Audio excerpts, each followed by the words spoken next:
9절로 끝절에 있는 말씀입니다. 마가복음 16장 9절로 끝절에 있는 말씀을 한 절씩 서로 교독해 보겠습니다. 마가복음 16장 9절로 끝절에 있는 말씀 20절까지를 제가 먼저 9절 읽겠습니다. 예수께서 안식 후 첫날 이른 아침에 살아나신 후 전에 7 귀신을 쫓아내어 주신 막달라 마리아에게 먼저 보이시니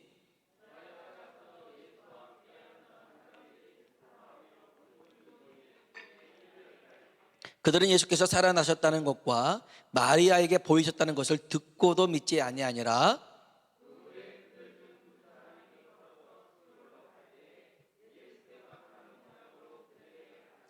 두 사람이 가서 남은 제자들에게 알리었으되 역시 믿지 아니하니라.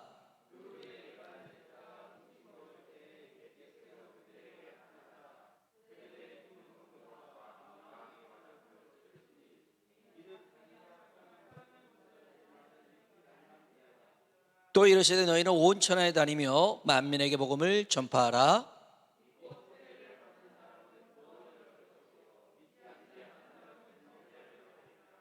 믿는 자들에게는 이런 표적이 따르리니 곧 그들이 내 이름으로 귀신을 쫓아내며 새 방언을 말하며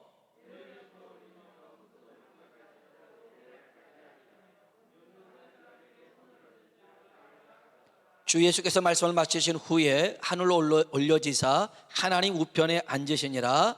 제자들이 나가 도로 전파할새 주께서 함께 역사하사 그 따르는 표적으로 말씀을 확실히 증언하시니라. 아멘. 아멘. 한번 인사합시다. 하나님의 은혜가 당신에게 임하기 원합니다. 하나님의 은혜가 당신에게 임하기 원합니다. 한 번 더 하나님이 당신에게 복 주시기를 원합니다. 하나님이 당신에게 복 주시기를 원합니다. 아멘. 오늘 설교 제목 한번 같이 읽어봅시다. 왜 못 믿습니까? 믿으면 됩니다. 아멘. 예배 전에 저희 딸이 그래요. 오늘 설교 제목이 뭐냐 물어봐요. 왜 못 믿습니까? 믿으면 됩니다. 그랬더니 아니 장난하지 말고 설교 제목이 뭐냐 물어봐요. 왜 못 믿습니까? 믿으면 됩니다. 그랬더니 아빠는 너무 장난이 심해. 앞에서 전사님이 그게 맞아. 오늘 설교 제목이 왜 못 믿습니까? 믿으면 됩니다. 오늘 우리 가운데 큰 믿음의 역사가 나타나길 주의 이름으로 축복합니다. 우리가 지난 주일을 부활절로 드렸는데요. 이 부활절은 1년에 한 번 드리는 절기가 아니죠. 우리는 성탄절하고 부활절하고 같이 이렇게 해서 1년에 한 번 정도 드리는 절기로 인식을 하는데 사실 이것은 우리 신자들의 그런 인식보다는 목회자들, 설교자들의 책임이 더 크죠. 초대교회 설교는 딱 두 가지였어요. 주제가 하나는 예수 그리스도의 십자가, 또 하나는 예수 그리스도의 부활. 이게 전부였어요. 이것으로 충분했거든요. 충분했어요. 그런데 오늘날 강단에서는 이런 얘기를 하지 않고 오히려 세상 정치 얘기를 합니다. 또 경제 얘기를 합니다. 철학 얘기를 하고요. 교양 있는 얘기, 상담 얘기, 그런 얘기들을 목회자가 많이 하다 보니 점점 이 복음에 대해서 많이 멀어지는 경향이 있었습니다. 저는 실제로 이런 목사님을 봤습니다. 그 목사님이 분명 성경을 이제 말씀을 전하기 전에 성경을 봉독했어요. 성경 봉독 후에 설교를 하는데 단 한 구절도 성경이 나오질 않았어요. 본문은 읽어놓고 본문에 관한 얘기를 하지도 않고 엉뚱한 시 얘기하고 소설 얘기하고 김춘수의 꽃이 어땠다니 지금 그 얘기를 들으러 온 것이 아닌데 지금 그런 얘기들을 하고 있으니 얼마나 기가 막힙니까? 초대교회는요, 예수 그리스도의 십자가와 예수 그리스도의 부활을 전했습니다. 그 십자가는 우리를 죄와 저주에서 구원하시려는 대속의 죽음의 십자가인 줄로 믿습니다. 우리의 죄와 우리를 저주에서 벗어나게 하신 대속의 십자가가 우리 주님이 지신 십자가였고, 또 주님의 부활은 우리를 죄와 사망 권세 아래 두지 않고 죄 용서받은 의인의 사람으로, 의인의 존재로 이제는 생명과 성령의 법 아래 우리를 놓아 주신 줄로 믿습니다. 그렇기 때문에 엄밀히 따져보면 성탄절보다 부활절이 훨씬 더 중요합니다. 왜냐하면 모든 종교의 창시자들, 그들의 종교도요, 교주의 탄생일이 다 있어요. 탄생일, 성탄절이 다 있어요. 그들 교주마다 다 있는데, 그런데 부활절은, 부활한 날은 오직 예수 그리스도밖에 없는 줄로 믿습니다. 없어요. 다른 종교의 부활절이라는 건 없어요. 오직 기독교만이, 오직 예수님만이 부활하셨기 때문에, 이것은 곧 예수님이 유일하신 하나님이요 전능자이시요 구원자이심을 말해주고 있는 줄로 믿습니다. 성탄절이 되면 가끔 절에서도 성탄 축하 현수막을 내거는 일이 있습니다. 그리고 축하 메시지도 합니다. 아기 예수님의 탄생을 축하합니다. 어디 절 이렇게 해놔요. 진짜 그렇게 해놓습니다. 이렇게 해놓으면 자기들의 종교는 다른 종교들에게도 좀 이렇게 넓은 아량을 갖고 포용하는 그런 종교적인 이미지를 드러냈죠. 그런데 부활절에는 그런 메시지가 없어요. 있을 수가 없죠. 예수 그리스도의 부활을 인정한다라고 하는 것은 예수님만이 유일하신 하나님이다, 예수님만이 진짜 구원자다, 그 얘기가 부활절이거든요. 그래서 부활절 얘기는 하지 않아요. 그래서 이제 성탄절이 되면 믿는 사람이나 믿지 않는 사람들이 막 자기들끼리 선물을 나누고 서로 연휴도 즐기고 그러잖아요. 저는 이런 부활절에도 그런 일들이 더 많아져야 된다고 생각합니다. 지금 부활절은 믿는 사람들만 이렇게 드리잖아요. 그런데 우리가 열심으로 예수 그리스도의 십자가와 부활을 증거함으로 이렇게 부활절도 큰 축제가 되고 모든 사람들에게 기쁨이 되어지는 날이 반드시 이루어질 줄로 믿습니다. 우리가 그것에 더욱더 힘써야 될 줄로 믿습니다. 오늘 본문에 보면 부활의 증인들이 나옵니다. 우리 마가복음 16장 성경 한번 볼까요? 1절을 보십시오. 마가복음 16장 1절입니다. 마가복음 16장 1절 한번 읽어볼까요? 안식일이 지나매 막달라 마리아와 야고보의 어머니 마리아와 또 살로메가 가서 예수께 바르기 위하여 향품을 사다 두었다가. 아멘.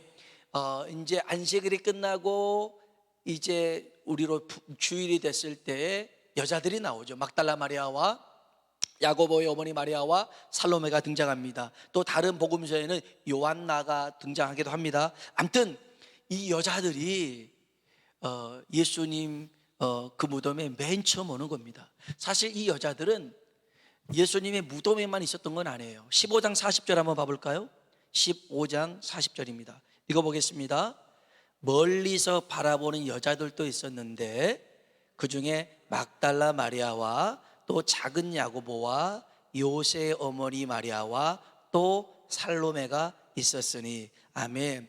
여기 15장 40절에는 멀리서 십자가를 바라봤다, 이 막달라 마리아, 요새의 야고보와 요새의 어머니 마리아, 그 다음에 살로메가 그랬다는데, 요한복음에 보면 예수님이 그 십자가 바로 앞에까지 있었습니다. 그래서 예수님이 여자여 보소서 아들입니다 하며 또 이렇게 요한에게 예수님을 마리아를 부탁하는 내용이 나오지 않습니까? 그러니까 보니까 이 여인들은 예수님이 죽으신 십자가의 현장에도 있었고 예수님이 부활한 줄 몰랐지만 그 무덤에도 이 여인들이 있었어요. 여기서 우리는 한 가지 기억해야 됩니다. 주님을 끝까지 옆에서 지켰던 사람들은 힘 있는 사람들이 아니었어요. 권력 있는 사람들이 아니었어요. 어떤 세상적인 배경이 든든한 사람이 아니라 힘은 없었지만 나약했지만 주님을 사랑한 자들이 끝까지 곁에서 지킨 줄로 믿습니다. 주님을 사랑하기 때문에 그 다른 것 전혀 신경 쓰지 않고 주님이 죽으신 십자가의 그 현장에도 주님이 그 묻히신 그 무덤의 자리에도 그 여인들은 그곳에 있었더라는 것입니다. 일례로 막달라 마리아 같은 경우에는 사복음서 모두 얘기합니다. 십자가의 현장에도 있었고 또 부활의 무덤에도 이 막달라 마리아는 있었는데요. 이 막달라 마리아가 이제 복음서에 보면, 요한복음 보면 현장에 딱 갔는데, 그 무덤에 갔는데 무덤이 열려 있어요. 깜짝 놀랐어요. 그래서 베드로와 요한에게 가서 말했습니다. 내가 가서 보니 무덤이 열려 있더라. 예수님 시신이 없더라. 그래서 베드로와 요한이 막 뛰어가 봤어요. 그런데 이제 요한은 젊고 베드로는 좀 나이가 먹어서 요한은 먼저 갔는데 겁이 좀 많았어요. 그래서 못 들어가고 있는데 베드로가 막 헐레벌떡 뛰어와서 들어가 보니까 요한도 따라 들어갔죠. 가서 세마포는 개져 있고 예수님의 시신은 안 보인 거예요. 그럼 어떻게 해야겠어요? 찾아봐야 되잖아요. 수제자니까. 맨날 성경에 예수님께 사랑을 받은 그 제자, 그러면 예수님의 시신을 찾아봐야 되잖아요. 둘이서 없어졌네, 어떻게 하지? 집에 가자 하고 둘이는 집에 가버립니다. 그 수제자가 집에 가버려요. 그런데 이 막달라 마리아 7 귀신 들렸던 여인입니다. 참 미친 여자라고 소문 다 났었어요. 그런데 예수님으로 인하여 고침받았던 이 여인은 예수님을 사랑했어요. 그래서 그 아직 동이 트지 않는 그 시간 공동모지를 헤집고 돌아다니면서 예수님 하면서 돌아다니는데 누가 보면 진짜 미친 여자겠죠. 그런데 그렇게 헤집고 돌아다니죠. 그 모습에 예수님이 그 부활의 가장 첫 영광을 하나님께 보이지 않고 이 막달라 마리아에게 예수님이 보여줍니다. 왜 그렇습니까?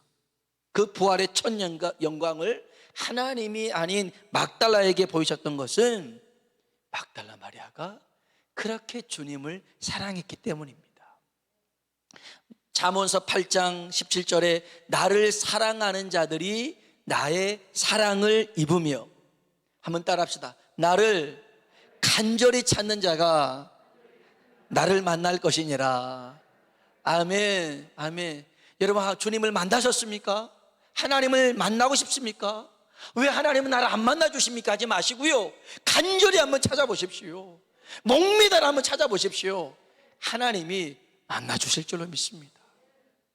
여러분만 차별한 게 아니에요. 우리가 간절함이 없고 우리가 목마름이 없고 우리가 사모함이 없기 때문에 우리에게 나타나지 않는 거예요.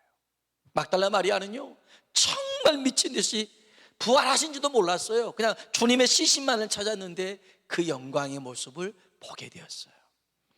여러분, 부활의 첫 증인은 다른 사람이 아니었어요. 주님을 사랑하는 자들이 부활의 첫 증인이 된 줄로 믿습니다.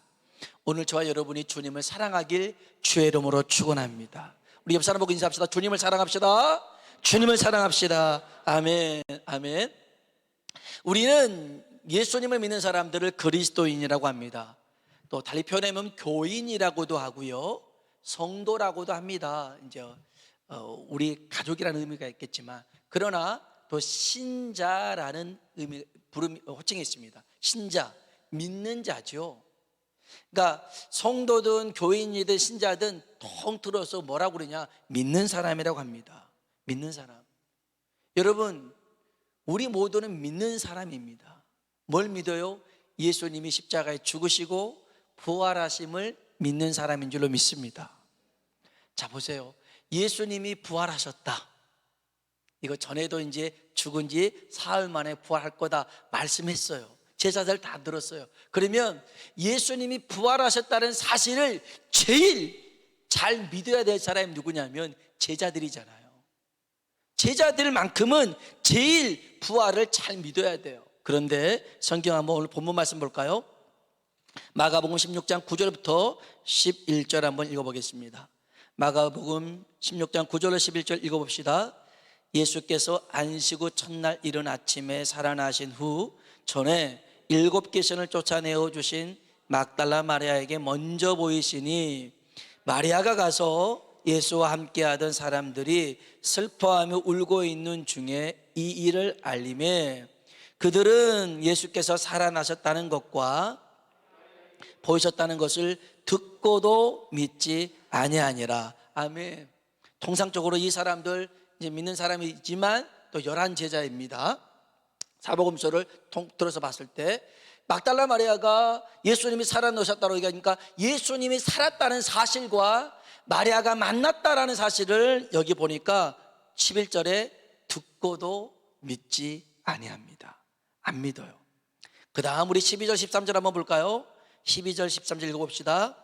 그 후에 그들 중 2사람이 걸어서 시골로 갈 때에 예수께서 다른 모양으로 그들에게 나타나시니 2사람이 가서 남은 제자들에게 알리었으되, 아멘. 엠마오로 가는 2 제자들, 이제 예수님의 제자가 12제자만 있었던 건 아니고요, 70명의 제자도 있었는데 그 70명의 제자 중에 이 2사람이 엠마오로 내려가다가 부활하신 예수님이 나타났어요. 그리고 그들 눈을 밝혀주시고 말씀으로 풀어주시니까 그들이 부활하신 예수님을 발견한 거죠. 가서 11 제자에게 우리가 예수님 만났다 했더니 여기 13절에 역시 믿지 아니하니라. 누가요? 제자들이 안 믿어요. 아니, 세상 사람들이 안 믿으면 그렇다 쳐요. 제일 믿어야 될 제자들이 예수님의 부활을 믿질 않아요. 그러기 때문에 우리 주님이 이 제자들에게 직접 나타나셔서 꾸짖잖아요. 우리 한번 성경 봅시다. 14절입니다 14절 말씀 읽어보겠습니다. 그 후에 11 제자가 음식 먹을 때에 예수께서 그들에게 나타나사 그들의 믿음 없는 것과 이는 자기가 살아난 것을 본 자들의 말을 믿지 아니함일러라. 아멘. 참 기가 막힙니다. 제자들이 안 믿습니다. 심지어 예수님의 제자들에게 나타나실 때 10명의 제자가 있었는데 그들에게 예수님이 나타나시고 난 다음에 예수님은 사라지고 도마가 나타났더니 도마가 10명의 사람이 제자가 예수님 만났다고 했다, 살았다 했는데 안 믿습니다. 그래서 다시 도마 있을 때 주님이 나타나시잖아요. 자, 내 손 만져봐라, 네 옆구리에 손 넣어봐라. 도마가 그랬거든요. 내가 그 손 만져보고 옆구리 손 넣어보고 그래야 믿겠다. 그래 주님이 부활의 모습을 보여주니까 차마 만질 수는 없죠. 그때 믿어요. 그때 주님이 도마에게 하신 말씀이 있어요. 믿음 없는 자가 되지 말고 한번 따라합시다. 믿는 자가 되라. 믿는 자가 되라. 믿는 자가 돼야 됩니다. 지금 믿음 없는 사람들한테 하는 말이 아니고요, 믿노라 하는 사람들, 그 중에 가장 예수님을 가까이서 따랐던 제자들이 안 믿었어요. 믿지 않았어요. 복음성가 중에 이런 찬양이 있어요. 주를 위한 이곳에라는 찬양이 있는데 그 가사 중에 이렇습니다. 주를 위한 이곳에 예배하는 자들 중에 그가 찾는 이 없어 주님께서 슬퍼하시네. 아니, 주님을 위한 이곳, 예배 드리는 이곳에 주님이 찾는 사람이 없대요.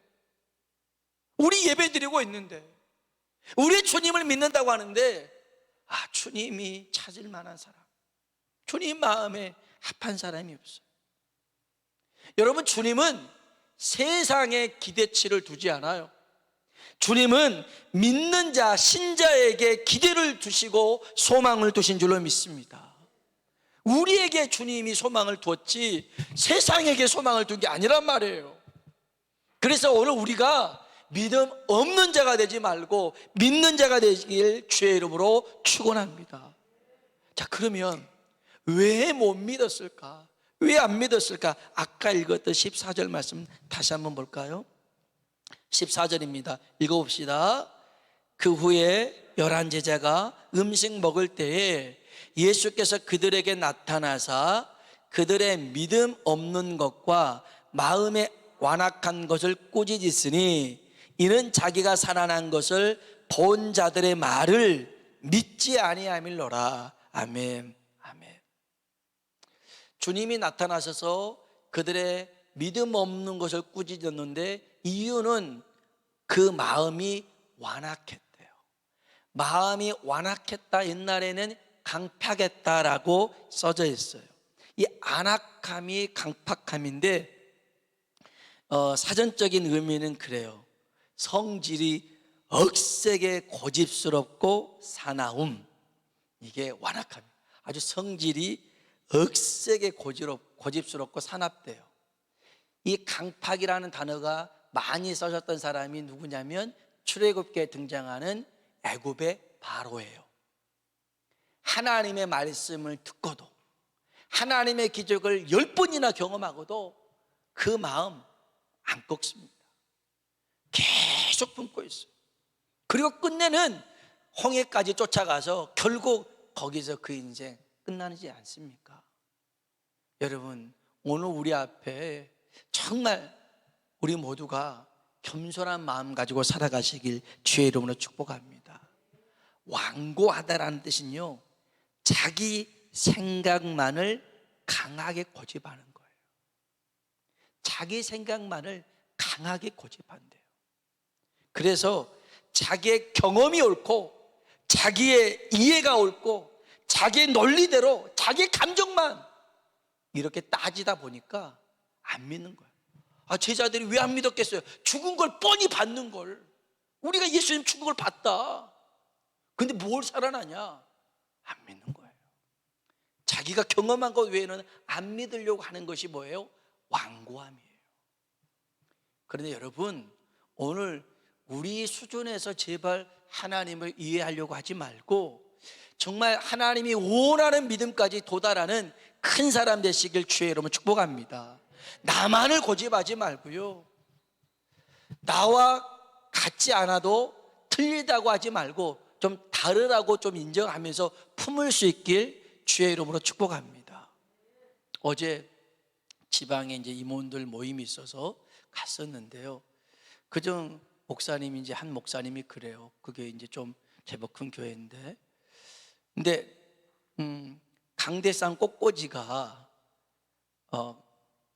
화분이 부활자로 뒀는데 좀 달랐나 봐요. 꽃도 다르고 크기도 다르고 좀 이렇게 언밸런스 했나 봐요.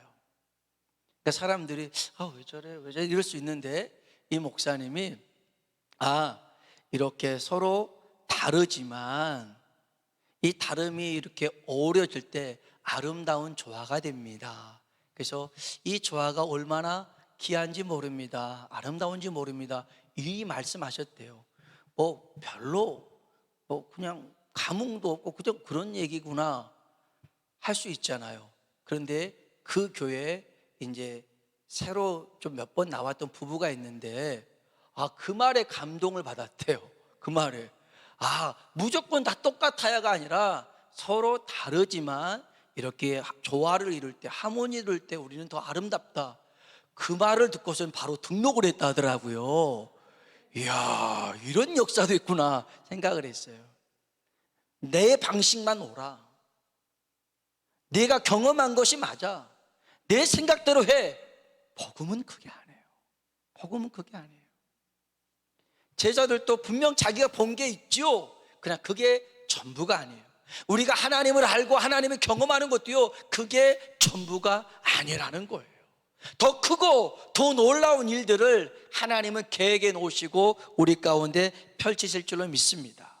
그러니 여러분, 믿음이라고 하는 것은요, 나를 버리고 주님을 붙잡는 게 믿음이에요. 아멘. 나를 끝까지 고집을 내세우면서 나아가는 게 완고함, 강팍함이고요, 나를 버리고 주님을 붙잡는 것이 믿음이고 겸손해요. 오늘 우리의 마음이 완악하지 않고 언제든지 주님 말씀하실 때 주님 그거 조금 이해가 안 되는데, 그거 좀 나 못 믿겠는데, 그래도 뭐 주님 말씀하시면 언제든지 아멘입니다. 아멘입니다. 그러면서 가다 보면 반드시 우리 주님의 놀라운 일들을 경험하게 될 줄로 믿습니다. 우리 이제 좀 믿어봅시다. 왜 못 믿습니까? 주님이 말씀하신, 주님이 나를 위해서 죽으시고 부활하신 주님이 말씀하시는데 못 믿을 것 어디 있습니까? 안 믿겨진다면 믿어지는 은혜를 달라고 구하시길 주의 이름으로 축복합니다. 우리가 주님을 붙잡고 믿음으로 나아갈 때 어떤 역사가 나타나요? 우리 17절, 18절 말씀 보겠습니다. 17절, 18절 읽어볼까요? 믿는 자들에게는 이런 표적이 따르리니 내 이름으로 귀신을 쫓아내며 뱀을 집어올리며 무슨 독을 마실지라도 해를 받지 아니하며 병든 사람에게 손을 얹은즉 나으리라 하시더라. 아멘. 아멘. 어떤 사람들에게요? 믿는 자들입니다. 아멘. 만일 이 성경이 목사들에게만, 김경종 목사에게 그러면 우리는 소망이 없죠. 그런데 믿는 자들이에요. 믿는 자들이에요. 직분과 상관없어요. 예수 그리스도께서 나를 위해서 십자가에 죽으시고 나를 의롭게 하기 위해서 살아나시고 지금도 하나님 우편에 계셔서 우리의 기도를 들으시고 우리 가운데 함께 하신다는 것을 믿으면 이러한 일들, 귀신을 쫓아내고 새벽 하늘 말하고 무슨 독을 마실지라 해롭지 아니하고 병든 자에게 손을 얹은 즉 나음을 얻게 될 줄로 믿습니다. 믿음이 없어서 그렇지 믿기만 하면 이런 역사가, 능력이 나타날 줄로 믿습니다. 언제요? 언제 그렇습니까? 여기 15절 보십시오. 15절 읽어볼까요? 또 이르시되 너희는 온 천하에 다니며 만민에게 복음을 전파하라. 아멘. 복음을 전파할 때, 우리가 이 복음을 전하려고 믿음을 가지고 나아갈 때 이러한 역사가 나타나게 될 줄로 믿습니다. 나를 드러내고 나를 자랑할 때가 아니고요, 이 복음을 전하는 데 있어서 우리가 믿음을 가지고 나아가면 이런 역사가 지금도 나타납니다. 그래서요, 마지막 20절 봅시다. 20절 읽어볼까요? 제자들이 나가 두루 전파할세 주께서 함께 역사하사 그 따르는 표적으로 말씀을 확실히 증언하시니라. 아멘. 제자들이 나가서 두루 전파할세, 이 복음을 전할세 누가 함께 하셨어요? 주님이 함께 하십니다. 복음의 현장에서 또 우리가 주일날에도 이 계란과 마스크를 이렇게 나눠드렸는데 그냥 주는 게 아니라 기도하면서 정말 아무것도 아니지만 하나님 이것이 그들의 마음을 열려지게 하시고 또 주를 알 수 있는 계기가 되게 해주십시오 하고 예수님 부활하셨습니다. 전하는 그 간단한 일이지만 하나님은 그것을 통해서도 역사하실 줄로 믿습니다. 하나님의 방법은 놀랍습니다. 놀라워요. 아니 이 강대산에 있는 화분이 조금 틀린 것 같고도 사람이 은혜를 받아서 등록하는 일도 있는데 그잖아요. 우리도 좀 달리 볼까요? 근데 하나님의 방법은 정말 놀랍습니다. 그래서 우리가 믿음을 가지고 이 복음, 예수 그리스도의 십자가와 예수 그리스도의 부활을 성령의 능력으로 전할 때 우리에게 믿음의 표적들도 나타나게 될 줄로 믿습니다. 오늘 우리들에게 이 부활이요 생명의 은혜가 넘쳐나길 주의 이름으로 축원합니다. 우리